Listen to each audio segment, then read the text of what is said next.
Bonjour à tout le monde. Ce soir, je vais vous parler d'un secteur d'activité qui me passionne. J'apprécie beaucoup, c'est le secteur primaire, la production. La production, c'est en deux choses. On fait de l'aquaculture et on fait de l'agriculture.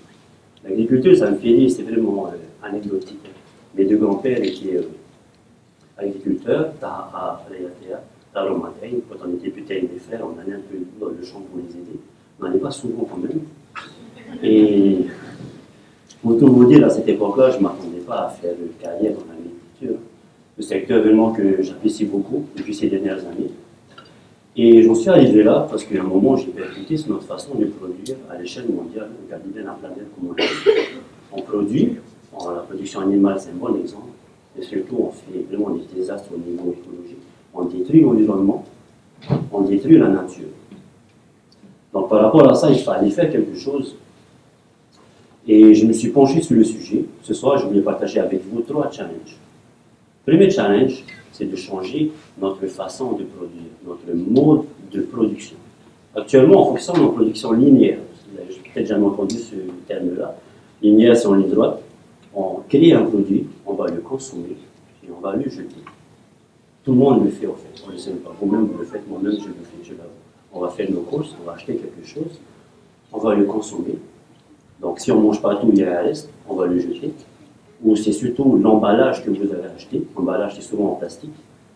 Donc, l'emballage, on ne va pas le réutiliser, on ne va pas forcément le recycler, ça devient un déchet. La production linéaire, elle produit des déchets. Est-ce que c'est un problème que la production de déchets? C'est un gros problème, ça fait beaucoup de production.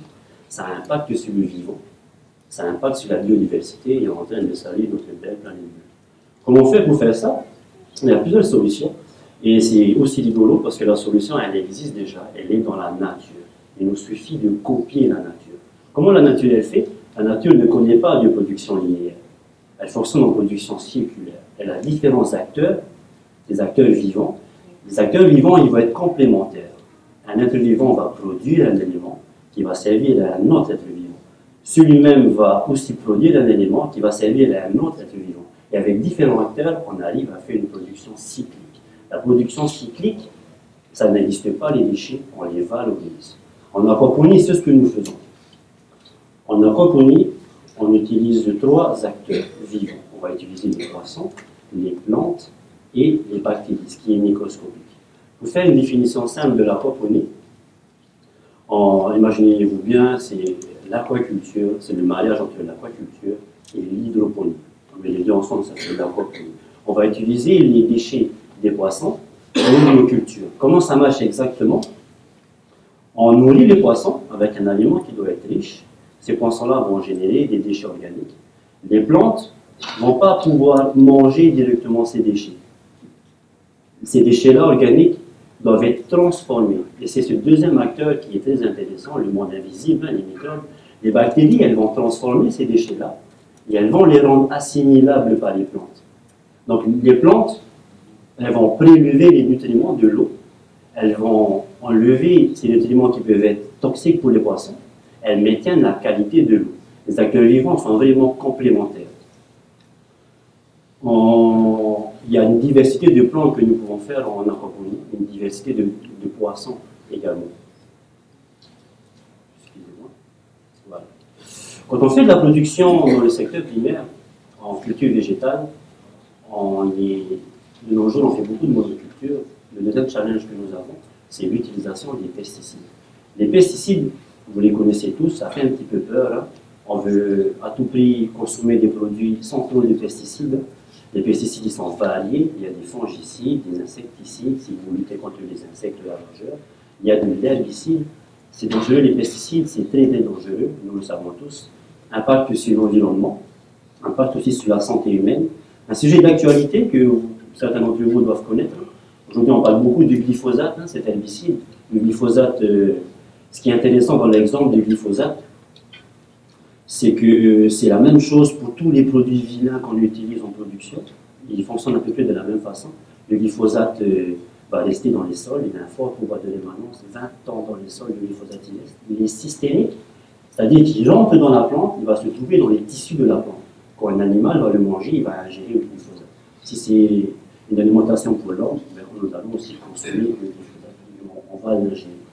Donc ces problèmes sur la santé humaine, hein, nous les connaissons tous, hein, c'est spécialement ceux qui vont appliquer le glyphosate, qui vont faire des pulvérisations, c'est les plus exposés, ils ont des troubles respiratoires, et c'est fortement cancérigène aussi.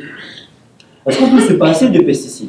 Quand on fait de l'agriculture conventionnelle, hein, on utilise beaucoup de pesticides. Ben oui, la solution aussi, elle existe. La solution, c'est notamment la permaculture, les cultures permanentes. En permaculture, on va prôner la diversité. Et l'aquaponie, en fait, c'est une toute petite boucle de ce que la permaculture fait. En aquaponie, on fait de l'élevage, on utilise des déchets organiques issus de l'élevage, on fait des cultures. Donc, pour lutter contre ça et gérer un peu notre production, on va utiliser deux choses. On va favoriser la diversité et on va favoriser la prévention, le préventif. Au niveau de la diversité, vous savez tous que de nos jours, on produit beaucoup en monoculture, une seule variété végétale sur des grandes surfaces. Qu'est-ce que ça fait ça en fait? Il faut savoir qu'un végétal, c'est ce qu'un insecte mange. On n'y peut rien, l'insecte, il le mange. Quand on fait de la monoculture, l'insecte qui est spécialisé pour ravager cette culture, elle va venir, mais en masse, il y en a beaucoup qui vont venir. Ça va arriver à un développement tel qu'on sera obligé de pulvériser, d'utiliser ces fameux pesticides. La solution, elle est simple en fait. Il faut diversifier. Donc, c'est-à-dire qu'on fait beaucoup de polyculture, on va avoir une succession de plusieurs variétés végétales. Quand on fait ça, imaginez-vous bien que l'insecte qui est spécialisé pour telle ou telle variété, ils vont tous arriver et se vont brouiller, ils ne savent pas où est-ce qu'il faut aller. Ça, c'est un exemple même de la diversité des cultures. Sur votre photo à droite, en exploitation, nous faisons beaucoup de plates-bandes florales, on prend beaucoup de fleurs, on met beaucoup d'aromates, des aromates qui vont fleurir, ça réduit des insectes. Il y a des bons insectes qu'on appelle les auxiliaires de culture, et il y a des mauvais insectes. Les mauvais insectes, on les appelle des ravageurs. Sur votre photo en haut, c'est la nymphe d'une coccinelle qui dévore les pucerons. La coccinelle, ce n'est pas elle qui dévore le plus les pucerons, c'est vraiment sa nymphe. Donc, quand tu as une diversité d'insectes, les insectes ils arrivent et ils vont aider les cultures. Le but du jeu, c'est d'être à l'équilibre. On fait beaucoup aussi de prévention. Le maître mot, vaut mieux prévenir que de guérir. Dans le préventif, on fait des pulvérisations foliaires, pas avec des produits vilains, on utilise des produits naturels. Nous faisons beaucoup de macération de plantes, on sélectionne des plantes, on fait des macérations dans de l'eau, on récolte le jus et on fait des pulvérisations foliaires. On protège la plante. On utilise de l'eau savonneuse. L'eau savonneuse, on trouve aussi sous forme commerciale. Les insectes, ils n'aiment pas tellement ça. Ça s'appelle le savon noir. Et d'autres personnes producteurs sûrement connaissent. Celui que je préfère, c'est l'huile essentielle d'orange douce, qui est facile à utiliser, un insecticide naturel. Nous, on fait beaucoup sur le préventif. On va pulvériser une fois par semaine minimum. Et on peut espacer une fois tous les 2 semaines. Le maître mot, c'est d'être à côté de ces plantes, d'évaluer le dégât des insectes et de agir en conséquence. Donc, diversité et préventif. Le dernier challenge, il est beaucoup plus d'ordre général. On doit nourrir la planète dans le secteur primaire. Donc, en agriculture, le challenge qui se présente à nous en général, et à l'échelle mondiale aussi, que sur le Fénois, on doit produire beaucoup, donc pas beaucoup d'espace. C'est ça le challenge. L'aquaponie, il y a plein de designs différents. On a tout essayé. Un design pour de la petite échelle, on fait des bacs de culture. On met du gravier dedans, des vidagiers, ce genre de substrat. On fait venir la solution nutritive directement dans le bac. C'est des bacs de culture qui fonctionnent comme des tables à marée. Le niveau d'eau à l'intérieur du bac, il va constamment varier pour aérer les racines. C'est des systèmes sympas pour se faire la main en aquaponie. Ils sont en hauteur d'homme, hein. Il y a plutôt à se pencher pour avoir mal au dos. Ce côté-là, c'est vraiment pas mal. C'est ce que j'utilise beaucoup pour la petite échelle communautaire, pour les petites familles qui veulent produire eux-mêmes. On peut faire toutes sortes de plantes. Quand on veut aller à produire vraiment plus, on va se focaliser sur d'autres types de systèmes. Donc, on a travaillé aussi sur les systèmes des radeaux flottants. Donc, c'est une piscine avec la solution nutritive, donc l'eau du système aquaponique. On va faire flotter les plantes sur des radeaux, très souvent des feuilles de polystyrène. Et on arrive à avoir des rendements qui sont quand même intéressants. On arrive à doubler le rendement qu'on peut faire en plein champ, en agriculture conventionnelle, on va dire. Donc, dans ce système de culture-là, les salades marchent très bien, tout ce qui est plantes à feuilles, les aromates, la menthe marche très bien, La photo que vous voyez, c'est un petit système, hein, 5 mètres par 2 mètres, 10 mètres carrés. On sortait 40 bouquets de menthe par semaine, sans discontinuer. On programme un peu les rotations des cultures. Et le cresson aussi, il marchait bien dans ce genre de système-là. On travaillait sur d'autres types de systèmes que j'affectionne le plus. Ça s'appelle la technique du film de nutriments. Dans ces systèmes, on va utiliser des structures hors sol.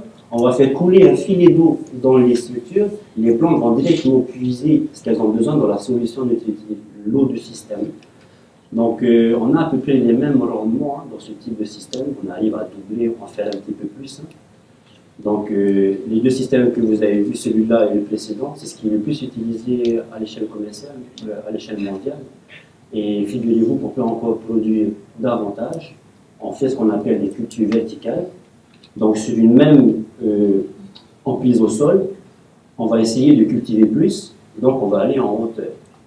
Ça s'appelle les cultures verticales, on fait des tours hydroponiques. Là, ça devient intéressant en termes de rendement. Donc, le challenge de produire beaucoup, dans pas beaucoup d'espace, on arrive à faire 2 fois plus en rendement, 4 fois plus, et si on exploite vraiment encore plus en hauteur, on peut aller jusqu'à 8 fois plus. Ça devient vraiment intéressant pour nourrir beaucoup de monde. L'aquaponie, elle permet plusieurs choses. Elle va permettre une production circulaire, on valorise, il n'y a plus de déchets, on n'utilise pas de pesticides chimiques vilains, et on arrive à produire beaucoup dans peu d'espace. Il y a quand même un peu de recherche et de développement à faire en aquaponie.